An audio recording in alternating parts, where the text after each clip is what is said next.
Hey guys, I got a new product I'm trying from Hygger today. So I set up this 30-gallon tank and was kind of in a pinch for a heater. And I had recently gotten an email from Hygger and they asked me if I wanted some super fancy thing. They have some really intense and cool products, but it's more my style to keep things shrimple.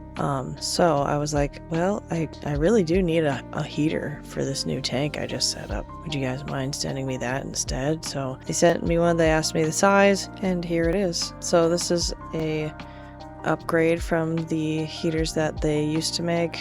Make sure you read the manual because there's some pretty cool settings on here. And they show you in the manual the optimal way to set up the heater for heat distribution. It was really pretty cool. I was looking through it and reading and I was like, wow, this is like a super fancy heater. I like that it has these settings in here that will actually sound off little alarms. I don't keep the beeping in the videos because it is quite loud. You'll definitely hear it from the next room over if there's something going on with your tank. So here we are about to put it in. I'm just going to clean up some of the plants, move some things around to make room for the heater, just so they're not resting right up against it when they grow. I'm not necessarily concerned that the heater will harm the plants, more like the plants will get in the way of the flow of the water. I want to leave a little gap for the back of the tank to allow good circulation. I really like the design of this heater. It's very sleek and unnoticeable in the tank, and it is completely submersible. And you can see here I'm kind of showing off the controller.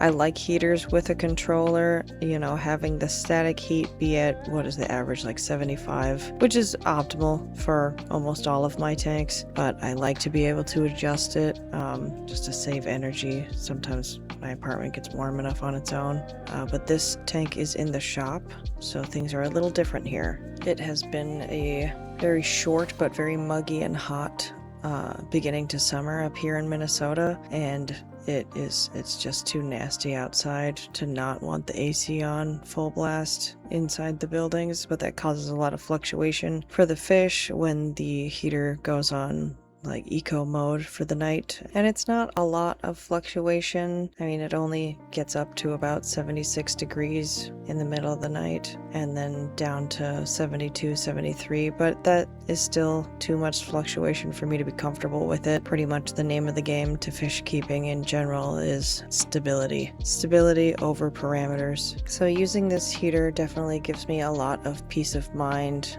Since I'm not here at the shop all the time, I want to make sure this is going to stay stable for a few days without my tampering. Not that I don't have it down by now, but there are always little hiccups that you have to keep your eye out for. Even if you know your setup is good to go, you should still be checking on it at least 10 minutes a day, I would say. Alright, we are getting it all plugged in here, and I'll show off the controller a little bit. It is extraordinarily adjustable. Read the manual and it's pretty easy to figure out. You can set it to an eco mode sort of thing where it stabilizes the temperature slowly and doesn't use a whole bunch of power. It's really nice to save cost on energy and things like that. It's funny, just a day or two after filming this, I hadn't realized how loud the alarm was, and I was using some of the water to water our plants in the shop. I do that often at home also, and the alarm scared me because the water level got low, and it actually had a little light on there that had a water droplet and across through it and was like warning me that the water level was too low. I thought that was super cool, but otherwise I thought this was super awesome. It gives me a lot of peace of mind knowing my fish will stay cozy even if I wanted a little colder in the room. I love the adjustability and the thought that went into making this product. Like, what if people's water gets too low? What if there's something wrong with the equipment? It'll throw up a little warning sign and shut off the heater. It won't fry out in your tank. And I know that's something that's a lot of us worry about when we're not around. Is my heater gonna explode and all my fish are dead by the time I get home from work?